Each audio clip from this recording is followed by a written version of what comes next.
just so I get it on tape, your real name is Clarence. Yes. But you go by? Chick. And the last name? Juber. Juber. Where'd you grow up? Did you grow up around here? No. Born in Minnesota, grew up in South Dakota, and joined the Navy when I was 18. What year was that? 1938. How come you decided to... Boy, now I think it's South Dakota and the Navy. Those two don't go together. Well, when I grew up, the Depression was on. And you didn't eat 3 meals a day. And I don't mean just us, nobody, really. You'd go down to take a bucket, a clean bucket down there, and they'd give you how many kids in the family, and you'd say, well, there's 7 kids and 2 adults, and they'd give you 7 scoops of oatmeal that was cooked yesterday. And you lived on that. You go to the butcher shop and ask for a dog bone, and the butcher would say, how many dogs in the family? And he knew what you wanted soup out of it, and he saved them special for that. He did have some dog bones, however, but there are a lot of good bones that are thrown away. And they made a lot of good vegetable soup. And I went to CC camp for 15 months, and that's all I was allowed to by law at that time. And I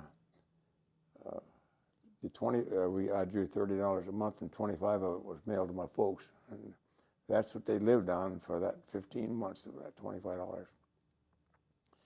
And while in a CC camp, I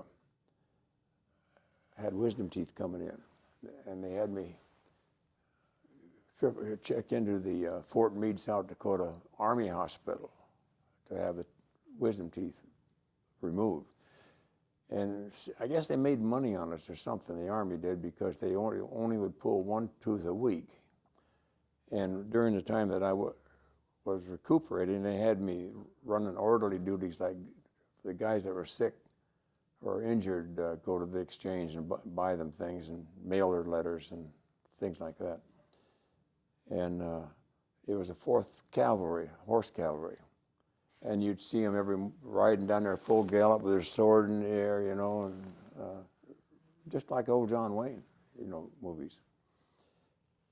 And part of my job was going around to the wards and getting the orders from these guys. And there were 2 wards of nothing but broken backs. And in those days, the guys that had broken backs spent over 9 months in bed. And they had a body cast on like this, and a seam here. And in the morning, they'd take the top half off and scrub them down and dry them out with heat lamps and everything and dry that thing, and then they'd roll him over the other way and do the back one.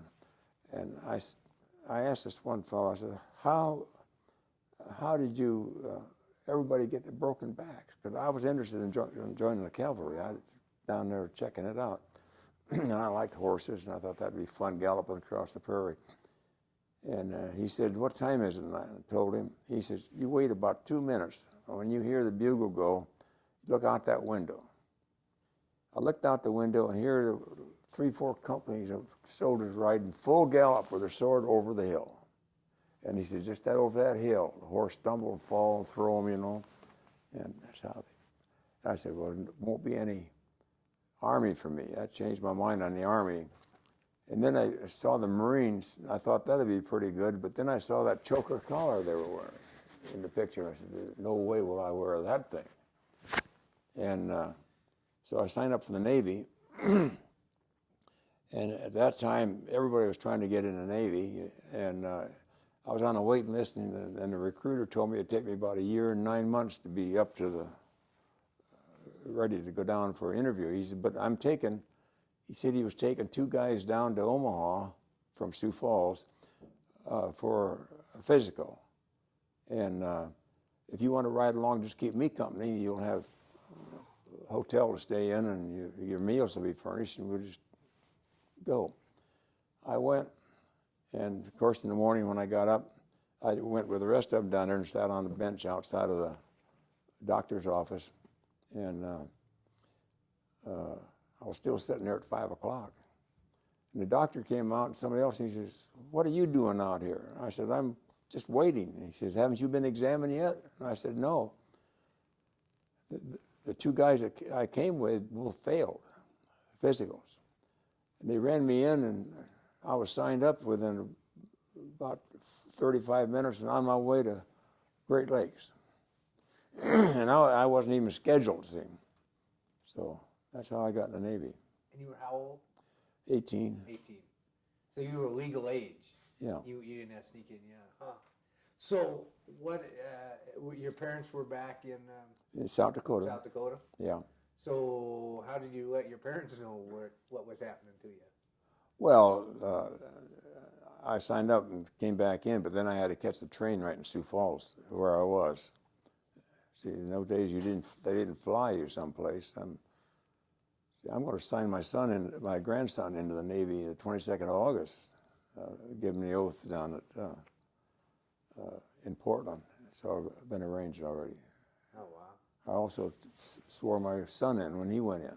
Is that so? Third generation in the Navy now.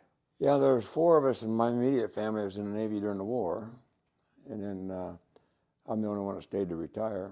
And I got, besides them, I had 2 other members of the family in the Navy after the war, and my son was in, and it's pretty much a Navy family. So you did your training back in the Great Lakes. Yes. Now what was that like? That was October, and it's it's about the same month my grandson was going to be there, and it was colder than all Billy Heck. Wind was blowing, and they had you stand watches in the officers' quarters, housing there. You had to walk patrol and know your sentry orders and all this sort of thing. And boy, it's cold in October in Great Lakes.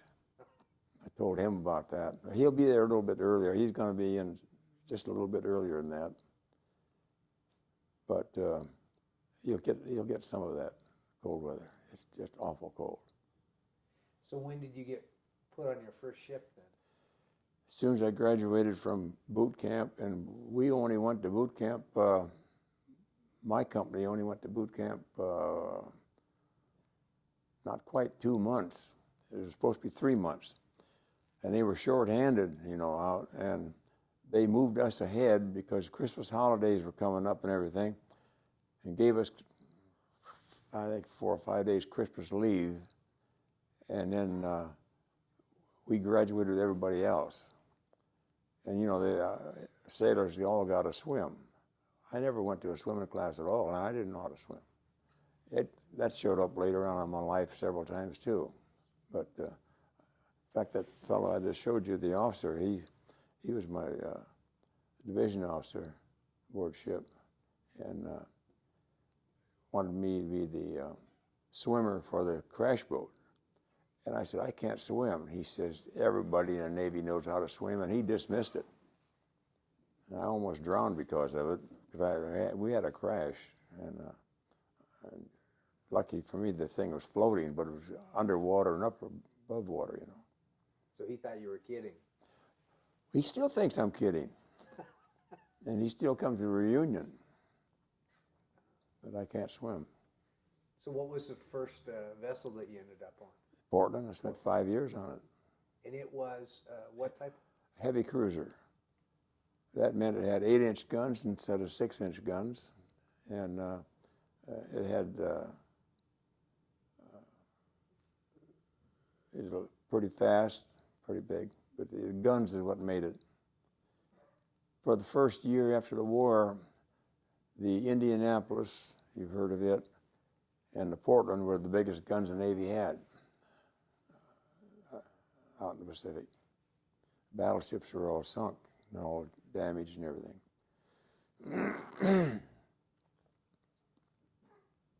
So where was your tour of duty? Where were you supposed to go when you got on? the train came alongside the dock at Long Beach, California. In those days, all those ships were anchored right out there on the beach, just off Long Beach. And there was a motor launch alongside, and there were 6 of us went aboard the Portland. And was it the next day? The next day or 2 days later, we were on our way through the Panama Canal and headed for the New York's World's Fair. And we got as far as Mobile, Alabama, and they declared a national emergency. And that canceled the World's Fair, and we left from Mobile and came on back, came to Long Beach, returned to Long Beach, and then headed for Honolulu, and we were home ported the rest of the time in Honolulu, Pearl Harbor. So we did get on the East Coast, and we went to Cuba and Haiti and Trinidad and some of those places, but we never made it to New York. What do you remember your first recollections of Pearl Harbor, of arriving there? Yeah, when we came into port, which was a couple days after Pearl Harbor, there was a battleship at the entrance, partially submerged and still smoking. There were other ships smoking around there. Where we normally docked, there was a ship smoking, turned over. It wasn't a very nice picture. It was very, very bad. The captain's gig for these short cruises usually stayed in port. They didn't load it aboard to take it back out. And then along with it, they'd leave their coxswain for that and the motor mechanic. There's a motor mechanic and the coxswain of it. And I remember that coxswain had like a beer belly. When I saw him about 3 weeks later, and he came back to the ship, he was slim and trim. He had been on the burial detail, getting bodies and things and carrying them, and they were decomposing and all this, and he was sick, he couldn't eat and throwing up, and he lost all that weight in that very short time. Boy, he tells a story about it that was pretty bad, but I didn't get involved in any of that because it was pretty well taken care of when we came back in. Is that, I mean, I've seen film footage of it, and it's black and white, and it's film, and so for me, there's a reality, but there's not. I've been there, I've been over and visited and seen the memorial. Is that the time when you looked and said, we're at war now, and all of a sudden your whole viewpoint changes, or is it still pretty unreal to you? Well, the Navy is a heck of a lot different than the other service in so much that we can be at war and everything, our life is normal. In other words, we may be sailing for 3 weeks to get someplace, and our engagement wouldn't be that long. So during the time of engagement, you're busy as all heck, but as soon as they get to the point for changing conditions, condition watches, you're back to normal. You're going to the mess hall eating, and you're getting your laundry, and you're doing everything normal. And I see all these soldiers, you know, living in mud, and the Marines living in mud and crawling around and everything. We never had to do that. We were in the Coral Sea Battle and steaming with our group, and we came into contact with the enemy, and we were all at our battle station working like heck. And then when that was over with, the battle was over with, they went high speed some other direction and didn't have the planes they had now and the radars they had now. And they'd set a condition watch where we're prepared, but the crew was pretty much back to normal again, see? And I think that was a great advantage. And even when we were torpedoed that night, up until Well, let's see. Up until supper time, we were just steaming. And then it was pretty darn dark. And then we started shooting. Well, we were shooting a long ways away. Of course, my battle station was a repair station. So I had not a thing to do except to wait there alongside the telephone and for orders for whatever I had to do for that aft part of the ship. And I even got up a couple of times during that battle, and I saw the turrets in the back and the stern fire in our direction. I went over to the other side of the ship, and the other ones in forward were firing the other side. So I went back where I was. Where were you when you got torpedoed? Where was? Off Guadalcanal, between Guadalcanal and Tulagi. How did that happen? What was taking place? What time of day? When that happened, there was nothing going on. We were just cruising, and we got hit.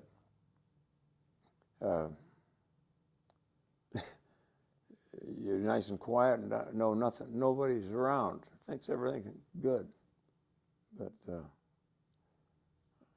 in battle, we didn't even have, when planes were firing air battles above us. You know, we never even got hit with just falling lead or anything.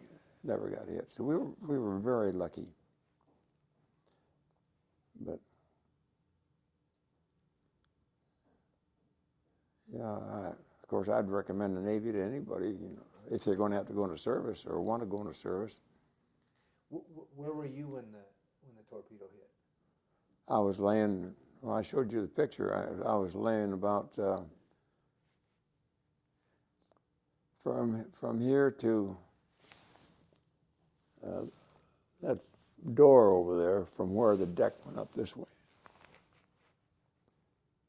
And the only people that were killed were the ones that were in a medical repair or medical station, a first aid station, which included a doctor, and then the people in the bottom of the turret. There were some. I ran into a fellow down at Costco the other day. He was wearing a hat just like I was wearing, and I didn't know him.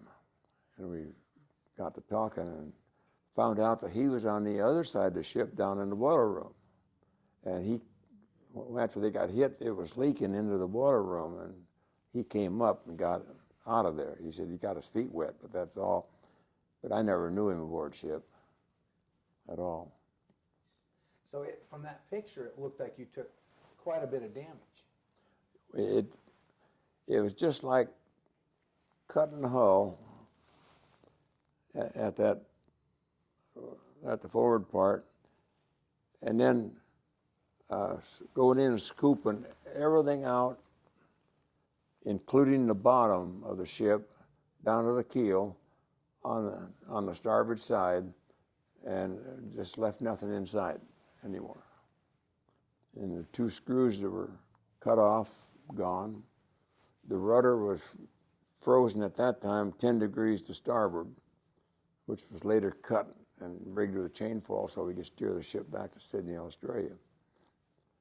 But it was, and we went back on 2 screws, but nothing else was damaged forward of that. In fact, if you went from my battle station forward and all the way down the keel, it was just normal. So if you turned around and looked to the stern, it looked fine and dandy. They said the call came over the phone, inspect damage aft, which I did. I went back, and this is at night, and I swore at somebody because he had a light, shining a light, and I said, you know, who the heck is, you know, I didn't say it quite so nice. Shine that light, turn it off. And he said, Juber, is that you? And I said, yeah. And he said, you're up on main deck. I said, yeah. He said, oh my gosh, I didn't know the whole deck was gone. You know, it was all gone. He didn't know that. He was looking for damage down. And And then we realized just how bad that was. Did it become chaotic when that happened, or it happened in? No, because first of all, majority of people weren't even involved, and the people who were back there that were alive had a job to do. And when the job is over with, all you do is go about your job. You don't think much about it. You don't have to run to the shower and get out of your muddy clothes and try to get dry socks on or anything like that, because you're all wear your same clothes. So how long did it take you then to steam to a port where you could? Well, I'm a little confused on that because, first of all, they thought we had to be towed, and they had us go into Tulagi. Now, Tulagi just a little ways from Guadalcanal across the water. In other words, I don't know, 5 miles or something like that. I don't know what distance it is, not very far. And it was deep.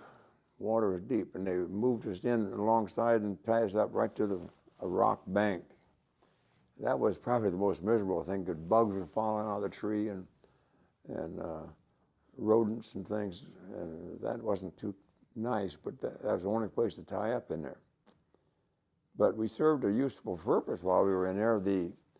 There was a torpedo boat squadron in there, and all their equipment hadn't arrived. In other words, they had a little air compressor, and those torpedoes then were run on compressed air. And they only could send out part of their unit with one torpedo apiece because they didn't have enough of them charged. Well, our compressor worked, and they came alongside and charged everything up, and they were going out with full loads. They just thought we were a gift from heaven in there. And it helped them out for long we were in there. And we waited quite a while in there, and they cut away a lot of jagged metal and everything, the divers did. And then they got a big piece of boilerplate. I think it's about 12 foot by 40 feet or something like that. They got a couple of them, and they welded it to the hull in that open stretch and run it back to the stern and welded it there so that the stern wouldn't break off, you know. It was open down, you could see the water underneath and everything. It wasn't for watertight, it was just for strength to keep that strain off the keel. And we got out there when the Navajo, that was they called it $1 million tug at that point. I don't know how much it cost, but that's what they called it, $1 million tug. And it was brand new, and it was going to tow us. They found out we could go faster without them, we could with them. And so said bye-bye and headed for Australia. So were things starting to fall back into normal again already?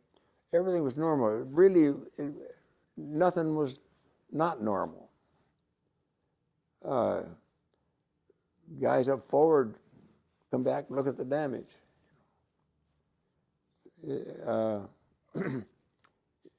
It's just all different from what the Marines or the Army would go through, because meals were the same, and it didn't disrupt any of that, and it took those few lives, considering the whole war and everything, and that's all that we lost. We didn't lose very many. So it didn't create any additional fear of, oh my goodness, we're going to get it again? Or no, because I can only speak for myself, but I saw nobody. I only saw one person in all my time aboard that ship that was sort of panicky, but that wasn't anything special. It was just normal general quarters, and he was crying and everything else, but he looked like he was awfully young. Now, in those days, guys were getting in the service awfully young. We had one guy in my division that was 13 years old, and he'd been aboard for a year and a half. And he drank and did everything the other sailors did. He was the crummiest guy you ever did see. He got in fights and everything. And we didn't know until he got discharged. Or when the war started, his mother got worried about it and got a congressman to get him out. He didn't want to go. He felt like he belonged there. And you never question anybody's age, you know. If he's in the service, he's in the service. But there were a lot of servicemen got in before the war that were down in real young ages. They coming out of the Depression and a lot of other reasons that they wanted to get in. Well, I imagine their parents, they must have signed their dad's name or something, because you had to get a parent's signature, and they weren't checking signatures. Well, how long did it take to get the Portland repaired? I can't really tell you that, because I was in the aviation division on there. And when we went to Sydney, Australia, they took the whole aviation division off as a unit and sent us back up to New Caledonia to operate planes on the land. So I was off the ship after we were torpedoed, went to Australia and had about a month of good liberty, and then we were back up there in the war zone flying airplanes. And then the ship went on back to the States and was repaired, and I didn't know it until afterwards, but I was on Okinawa when the war was ended, and there was a treaty signed aboard the USS Portland at the south end of the island. The Japanese came aboard and signed it, and I didn't even know the ship was there. If I had known it, I'd have gone down to see it. But so you ended up working on land? From then on. And what was your duty on Airplanes. getting them up in the Maintenance. air? Maintenance. Making sure. Which out there it got pretty. You were putting a lot of planes back together. Is that a lot of? Now, I was lucky I wasn't in carrier aircraft. If I'd have been in carrier aircraft, I'd have probably gone aboard a carrier, but I was in seaplanes. And it was pretty nice duty. In fact, I saw an ad in the paper for tourists where our air station was on New Caledonia, and it was nothing but just a flat base, you know, when we were there. And they said that is really a tourist area now, not because of us or anything, just because of the country and the temperature and what they got going on there. So it was kind of interesting. What was an average day like while you were there? Depends on where you are, but they had conditions 1, 2, and 3.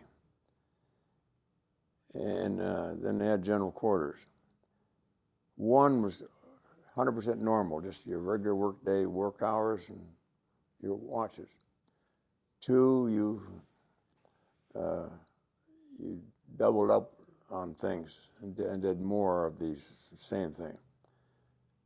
And that 2 was 4 hours on duty and 8 off, and 3 was 4 and 4, 4 on, 4 off, and general quarters were on. And it would change. It would change where we were going, what direction we were going. You didn't have much in radios those days either, see. If you didn't see them, they weren't there. Radar was something new. Were you with the same group of people? Like once you got to the island, were you with a crew? I was with the same people that were in my division, the V division, Victor division. And then we joined in with another squadron, and then we were thoroughly mixed up. And then they started, these other people who had come out there had just come from the States. And you had to be relieved rate by rate, rank by rank. And I remember a large group of them, of our regular crew, was in the first group. And a little bit later, another bunch went. And I remember when there was 3 of us left in the division, and there were 2 people came in, but not for me. And I was still there. And it turned out well for me because, first of all, it wasn't bad duty. If you're in a war, it's a good place to be because we were scouting, but we weren't didn't see much. And the skipper came down. Now the skipper wasn't the skipper that I had. He was a new skipper that came from the States. And he said, "I've been reviewing your record." He said, "When was the last time you were back in the States?" Well, when he said back in the States, I said it was in 1939, you know, which was true. He didn't ask me when it was the last time I was back in Hawaii. See? And he said, "And I see in your record that you've already passed the test for Chief Petty Officer." I said, "Yes, my division officer told us to do that when we were promoted to first class because it might be a long time for there to be another exam." He said, "Well, come on down to the office." He said, "We'll take care of this." And he said, "You're Chief Petty Officer now." And he said, "Now you got to have uniforms." He said, "I'm going to fill you out a 15-day leave pass, and you go over to Tontuta, and you bum a ride to Sydney, Australia, and buy your uniforms, and then come on back." And I said, "Who do I check in with?" He said, "Nobody. When you get back, I'll tear the leave papers up." So I made chief out there. So here I am real young, and I'm already Chief Petty Officer. And it showed up later on because hash marks seemed to be the count, you know, year of service. And I only had 1 hash mark, but I found out I was senior to a lot of these guys that had 3 and 4 and 5 hash marks. And I remember one fellow said, well, he was first class, and he had retired from aboard ship, and then he was called back in, and I had 1 year seniority as chief on him, and I had just made first class when he left. And he said, "How did you do that?" So it didn't hurt me a bit. What do you remember what guys talked about? I mean, because it sounds like there is that hurry up and wait sometimes, and you guys are away from home. You're out in the middle of a country you've never been to before. Not really. You're not talking about home. Once in a while, there's a couple of girly stories, but not very often.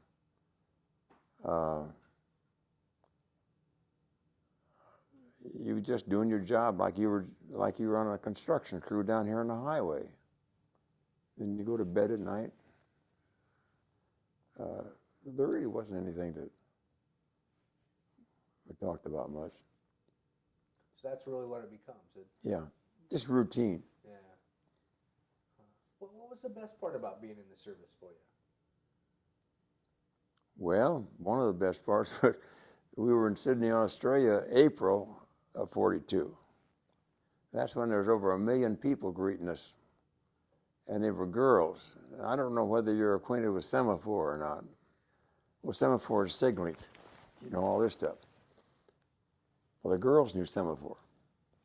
Now, picture yourself at 19 years old or so, and you've been to sea for 3 months, and you go into a place where the normal rate of ratio of girls per man when their soldiers were home was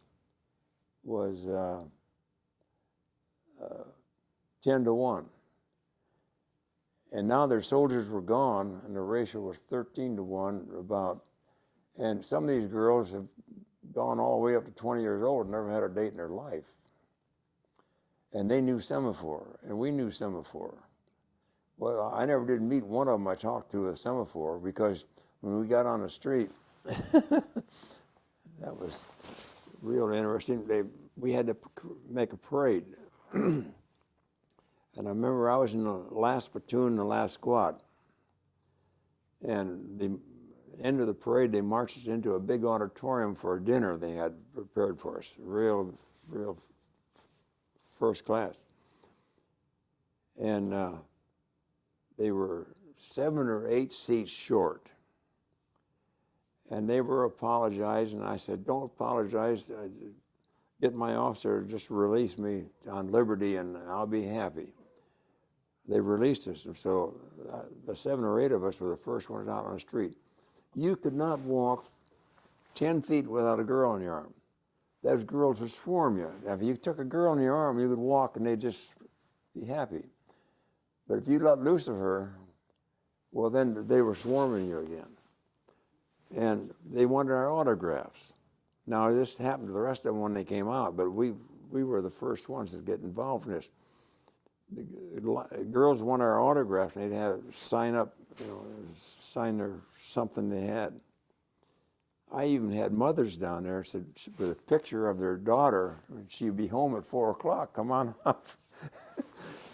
And it was heaven. I'll tell you, it was really heaven. And they had a lot of strange customs, like Sunday everything's closed. Everything.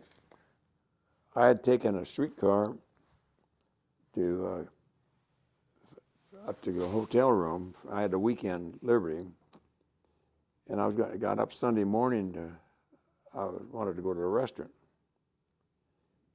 I went out on the street, and I saw not one person, not one car, no streetcar. I didn't know where I was. I just knew what car I was supposed to catch. And I stood there for a long time, and then I started following the railroad tracks, and I finally got back to the ship. And that's the first time I ever went back to the ship on a weekend pass and stayed there, because they were closed on Sunday. And girls were not allowed in the bar. They had a special side. Women had to be separate from the men. And but when the American sailors got there, we could take them in. They bent a lot of rules for us, I'll tell you. It was just a wonderful place. And I went back 3 or 4 times. I really enjoyed that.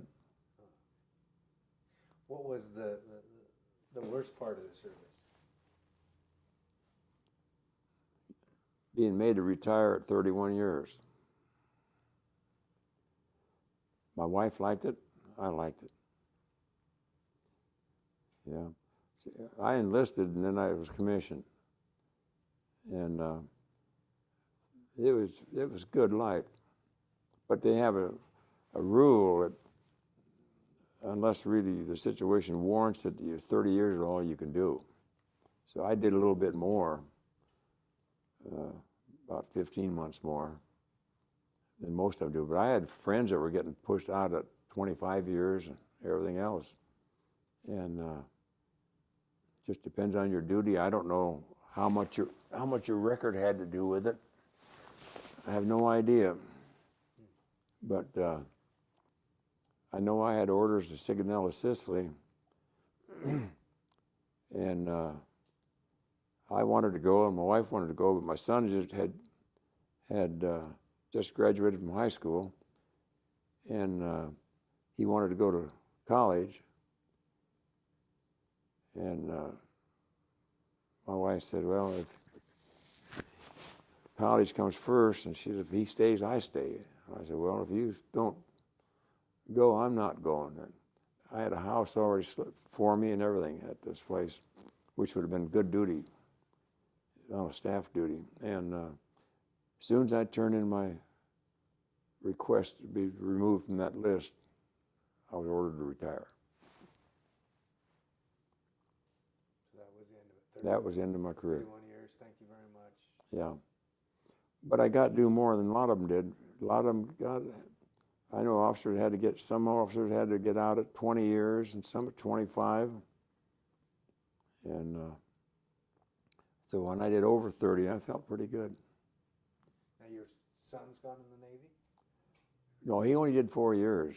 But he served in the Navy though. Oh, yeah. Yeah. And now my grandson's going.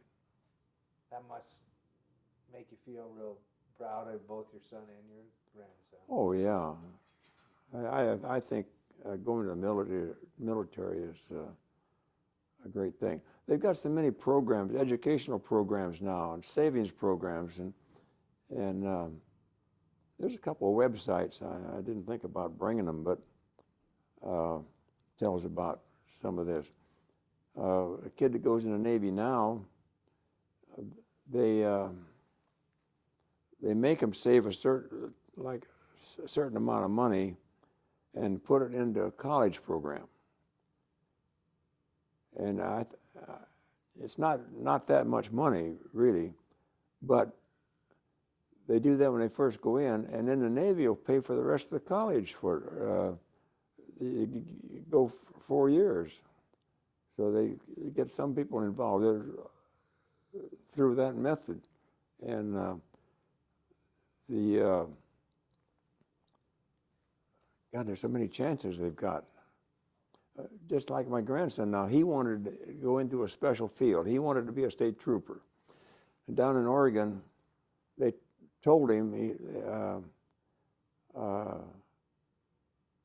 if he went to the Navy and went through the Master Arms training, that he wouldn't have any trouble. So I called the recruiter, asked him about that, and he said, "Oh, Master Arms." He said, when they go through that Master Arms, they go down to, apparently they go to an Air Force training down at Lackland Air Force or someplace, and they work with dogs and everything.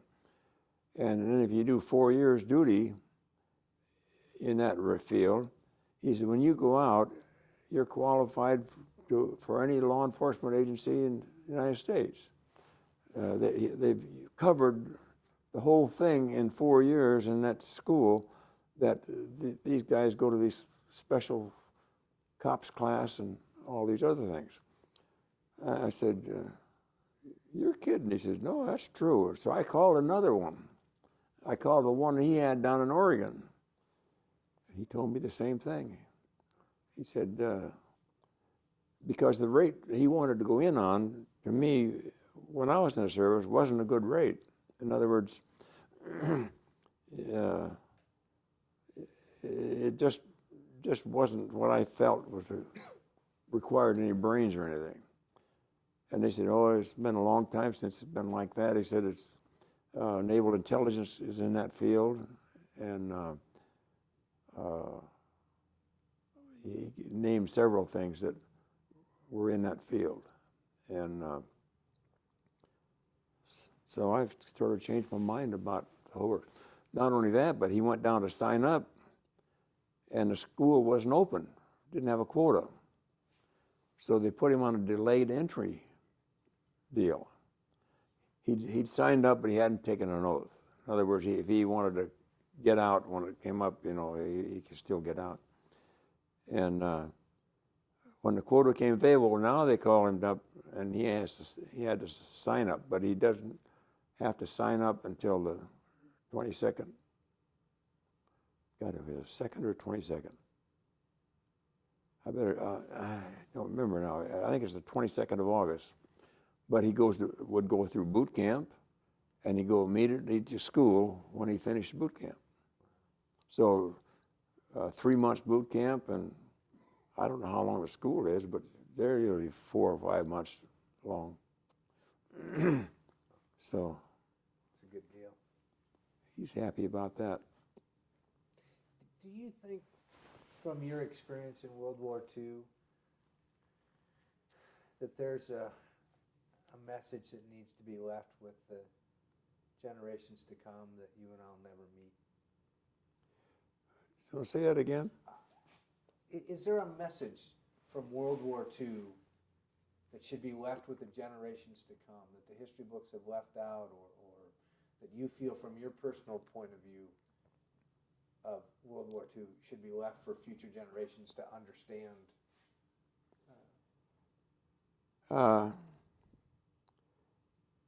Well, I feel that the younger generation now are a different breed of cats than we were altogether. First of all, they aren't used to working.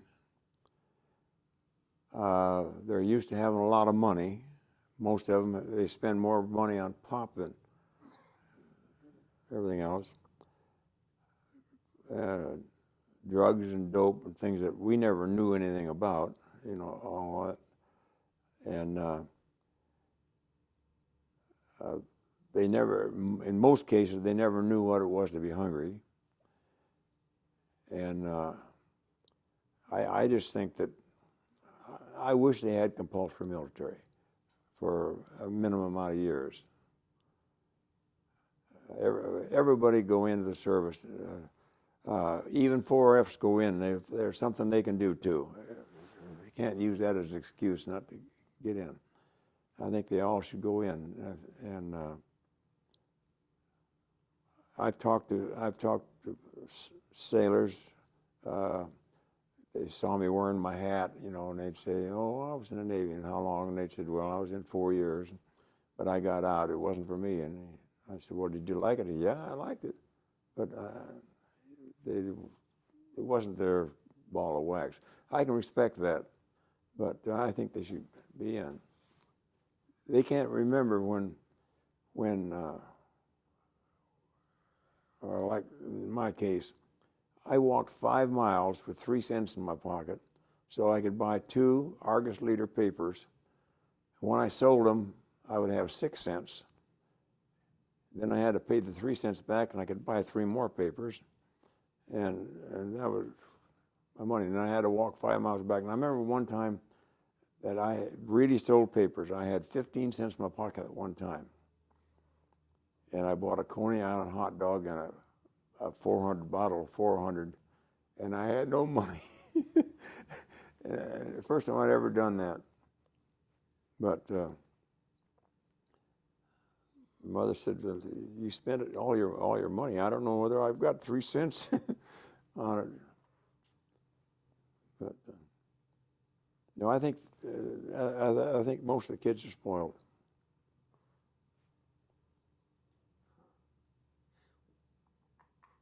How would you define a patriot? What is a patriot? A patriot.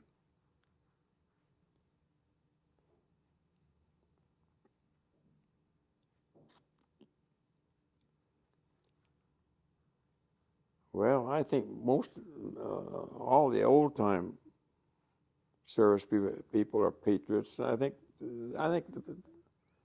the fellows, the people that come in, even the 4-year people, they know how to, when the flag passes, they know how to salute the flag, they know how to pledge allegiance, and some of those things. And they may not keep it up, but they know.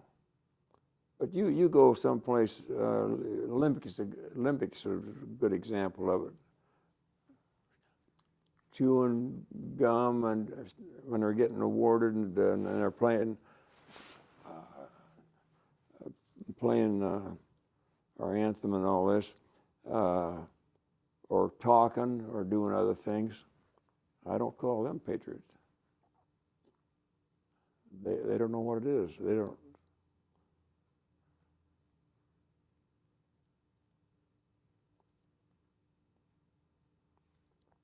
Do you think that'll change back, that the pendulum will swing back? I don't know. It seems like the wars today just takes a small amount of people, and they're gone for a short time. And I just don't know. Probably, and I don't know. I would say the reserves are a little bit on that way. being a reserve was a bad name when I was in. A reserve come aboard and they say, "Oh, he's a reserve," and they treat him like he had 5 legs or something, you know, and they didn't treat him well. But now you hear some moaning and groaning from them, but they do their required drills and they get a little bit of that taste, and then once in a while they get called up, and no complaints, and they do what they're supposed to, and the government looks after them. It sounds to me like they augment their family income or something somewhere along the line that they never used to do these things at all, you know. And so I think they're probably the closest to that.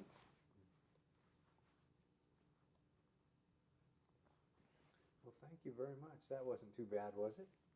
Well, I don't know what good will It's all important because there's everybody's perspective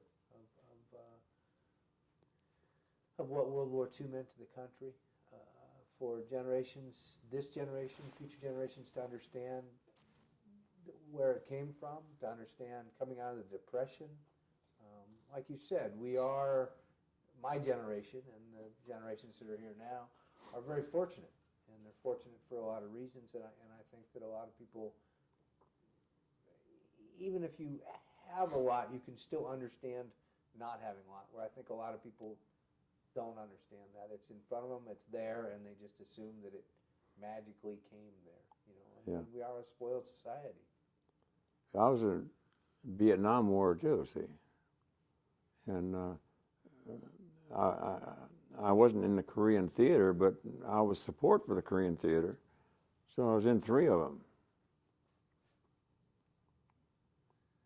That's I'm working with a gentleman right now who is doing the educational part of this, who's a Vietnam vet, and that's the next phase we want to do on this, is to start looking at the Vietnam War the same way, because history's documented it one way and made, again, depending on whose recounting you read, but it's like Larry said, the vet I'm working with, he said, you know, everybody talked about all these drug addicts that came out of Vietnam. He says, I was in Vietnam. I never did drugs. I didn't drink. I didn't, you know, I want my story told so people understand what I faced as a Vietnam vet. And he taught for 30 years. And for about 10 years, he said when he came to the Vietnam conflict, he avoided it. He didn't teach it. And then finally he got to the point where he could teach it because of the social outlook on the Vietnam War at that time. You got a Congressional Medal of Honor winner you ought to get a hold of here. He's a black man up at St. Mary's. Oh yeah, we've heard, yeah.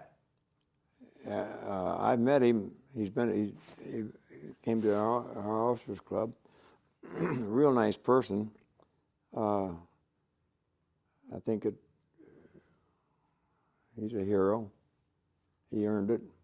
And when a black gets one of those medals, you know damn well he earned it. And he did all 3, didn't he? Didn't he do? I can't say that. I don't know. But World War II was the main thing, and he could have the others. I don't know about that. I remember when he came to the TROA organization, and we met him. And he's real nice, but he just, I don't know whether he felt out of place being the only black person there or not. Could be. But he's a, you know, there are not too many Congressional Medal of Honor people around. Yeah, it's a rare breed, and then to be African American on top of that is even more rare. You know? You know, that's off, isn't it?